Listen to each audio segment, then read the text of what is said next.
that that's what it was, but I've heard that term. Yeah. There you go. So there's actually 5 different terms for the fear of thunder. Hmm.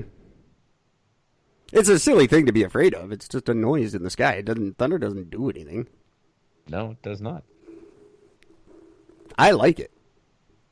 I quite She's enjoy so scared. thunder. By the way, Madonna, she's so scared of it that she is very well known to frequently check weather reports before any concerts she does. That's how many concerts does she do now? I don't know. 4. Well, nobody's doing any right now. That's interesting though. Yeah. That's something, I guess. Madonna, whatever. She scares me. I have a fear of Madonna. What's that called? Rational. Yeah. Someone posted. I don't know how far the post got, but our friend COVID posted today. He's like, you know who's really digging this pandemic? It's ugly people. Yeah, it's true. Ugly people must be loving it. Ugly people and gamers are the two that are just absolutely in love with this right now. But ugly people are out there just wearing their mask. No one knows they're ugly. They're all happy. They're a happy bunch of people. I'm the exact opposite. I got like 5 years left in this face. I can't spend it all covered up. No, exactly.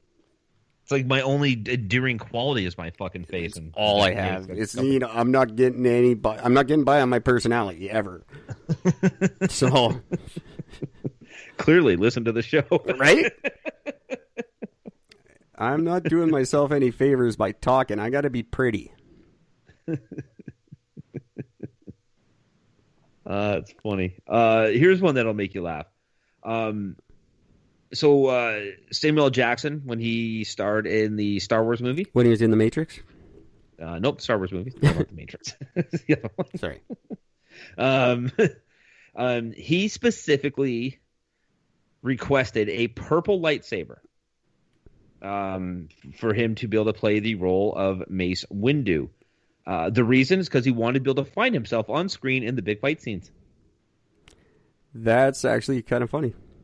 I thought that the fact that he was like the only black guy would have been the easy way to figure that out, but apparently not. He doesn't see color. Aaron Hunt win. I like that one. Win. There you go. Okay, so I have another phobia, but Eric, if you can type this in while I'm saying this, because I'm not sure how exactly to pronounce this. Hang on, I'm just gonna look it up. The Hunt. Ooh, thehunt.com. I can have it. Okay, I'm ready. I'm typing. Okay. Paraskavedia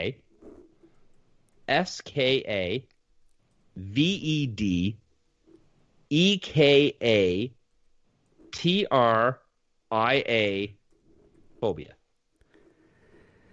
Paraskavedicatria phobia? Katria? Paraskava. That's a long-ass word. It's the fear of Friday the 13th. Yes, it is. And two well-known people that are known to be that actually like have this as a fear: Franklin Roosevelt and Stephen King. Really? Yep. I would think Stephen King's not afraid of anything. No, Stephen King is terrified of anything scary. This is why he writes scary That's novels, true, yeah. He's scared of everything. That's weird. Yeah. Fear of that's a stupid fear to have. I don't know why you would have that. I'm scared of a day. I'm scared of a day that changes every year. It's different all the time. It does, like I can understand if like Friday the 13th was always the same day and some weird shit always happened or something, but it's just a Friday, man. Just a Friday. Nothing else. Weird. Huh. You know, most people, it's a dangerous day for people largely because of their anxiety over it. Yep. The traffic deaths go up by like 2/3 on Friday the 13th. And historically for me, Friday the 13th has usually been one of my best days of the year. That's really weird. I have the best lot, but usually just good things usually happen on those days. So I look forward to it. That's dumb. So when I see like a black cat, I'm like gathering them up in the masses and letting them all cross in front of me constantly, just anything, just to keep that thing going. You're just all about the. I've never paid attention to it. I barely know what day it is. I announce it every day in the beginning of the show. I have no clue what day it is, day after day. Like I won't know when I wake up tomorrow. I don't. It could be Friday the 13th tomorrow for all I know. Man, that'd be weird if it was. Here's some interesting ones, though. Mm-hmm. I don't have a year here, but a 13-year-old boy in Suffolk was struck by lightning at 13:13, like 1:13 in the afternoon. So he was 13 years old, and it was 13:13 on Friday the 13th, and he got struck by lightning. That's kind of scary. That's pretty impressive. January 13th, 1989, a deadly virus struck computers, basically rendering computers useless in Europe. Really? Where is this fucking music coming from? I don't know. Sorry, I've got weird music coming through my... It's pissing me off. I hope you can't hear it. No. Black Friday. The 1989 stock market crash was Friday the 13th.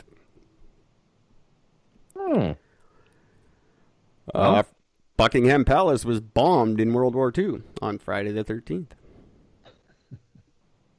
You think that was planned? The Saw ride at where is it? Some theme park. What theme park? Thorpe Park opened a Saw ride. Yeah. Based on the movie Saw, and it got shut down on Friday the 13th because it was unsafe. Tupac Shakur was killed on Friday the 13th. Holy shit. And your asteroid, here's what I'll finish off with this one because I could go on all night, but your asteroid that you're waiting for is set to strike on Friday the 13th, 2029. Really? That will be September the 13th, 2029. Oh. So that could be Gord's little asteroid. Oh, well, there you go. There you go, kids. There's some Friday the 13th stuff. I really hope all that fucking sound didn't come through on the recording. That'll make me very unhappy. Yeah, how about that shit? There you go. There was some Friday the 13th. You see how we did that, kids? That's why Gordon and I work together so well. That's true. We just right on topic with each of us just to play right off of the next point. I don't have any other Friday the 13th points right now. No, but here's the one that'll tie into that one somewhat. It's a bit of a stretch, but we're going to go for it anyway. When you get scared of Friday the 13th and these weird things happen, you get scared, you get sad, you got to wipe away your tears and blow your nose with a Kleenex. Well, Kleenex tissues were originally used as filters. What's that? Those Kleenex were used for what? They were originally used as filters in gas masks. That makes sense. Yep, they were actually, the Kleenex product that we know today was actually evolved from that completely by accident. Now they're just filters for cum on your belly. That's right. So true.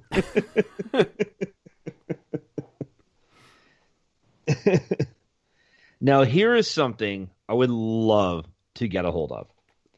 Apparently, in 1998, Sony accidentally sold 700,000 camcorders that had the technology to see through people's clothes. I don't buy that. These cameras had special lenses that use infrared light meant to be used as night vision, but it also allowed you to see through some types of clothing. Huh. Well, is it like ladies' white pants? Because everyone could see through those. That's not cool. Sony. I'm assuming that's, and as long as they wore like dark panties and dark bras underneath, then you can see. Yeah, of course you can. Everybody can.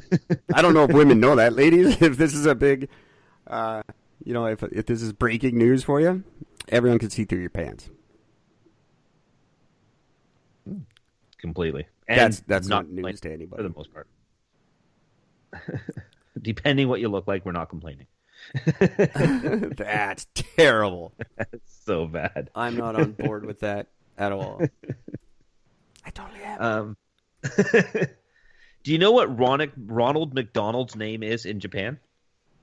No, I don't. Is he still there? Yes, because there's still McDonald's there, so I'm going to assume so. Yeah, but we don't have Ronald McDonald anymore. Well, I mean, we don't really see him anywhere, but you still have like the Ronald McDonald house. Fair The enough. name is still being used.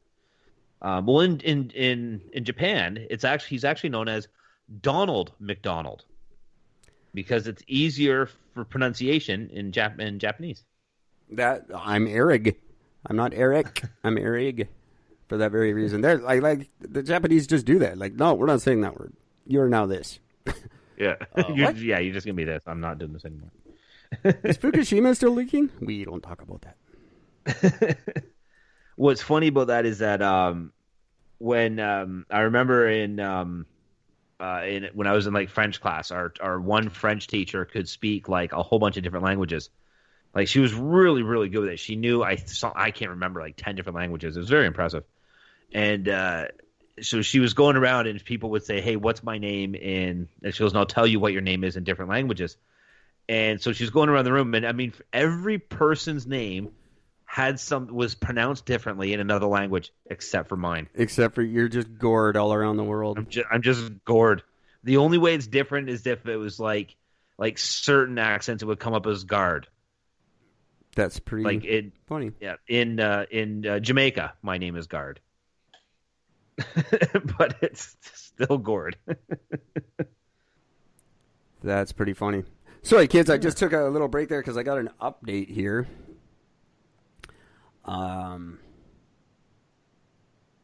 They're just about open applications for record attempts. Oh, cool. And COVID. Oh, well, at least ours doesn't have to get affected by that. Well, they're just advising us, because there's going to be groups of people like watching us and stuff. It's just safety alerts for that. And just looking at our requirements here. Sorry, I know this is very boring to the podcast. We'll get right back to it. This is just very interesting stuff to us because we're doing a Guinness record attempt, and this is straight from Guinness. It's explaining to us. They're allowing for events like ours or attempts like ours, to take place in private homes, whereas they previously would have had to been in public. Oh. So for ours, because it's a longest duration live... Oh, where is it now? There's a whole bunch they put out all at once here, but ours, by the looks of it, will be these. We need to present a full uncut video of the setup. And we need an independent witness and a timer. And video. We need video of the whole thing, basically. We got to video the whole thing. I'd be on video. An independent witness has to videotape it. But we could we can actually live stream it though. Like, how do you? Yeah, but we still have to present a video to them of the whole thing happening, so that there's nothing shady going on backstage or something. Oh. So there you go. The longest marathon playing an instrument or whatever, it's all the same thing. It doesn't include sports. That's weird. I don't know why. But anyway, there we go. Very neat. Not very exciting or interesting at all. I'm kind of sorry I brought it up. It's pretty boring. Well, you know what isn't boring, though? Did you know that honeybees can get drunk off of fermented tree sap? No. I saw a bunch of raccoons get drunk off rotten fruit, though, and it's fucking hilarious. It was really funny because they hit the news and all. But what's really interesting about this is it pretty much affects bees the same way it affects humans, where they basically get into, instead of car accidents, they get into flying accidents, which makes it very difficult for them to get into the hive. But what's really fascinating is that once a drunk bee makes it to the hive, the sober bees will actually prevent them from entering. That's pretty funny. So, nope, you are not coming in. Get the fuck out of here. Damn it, Gary, quit trying to bang the queen. Right? Get out of here, you drunk bastard.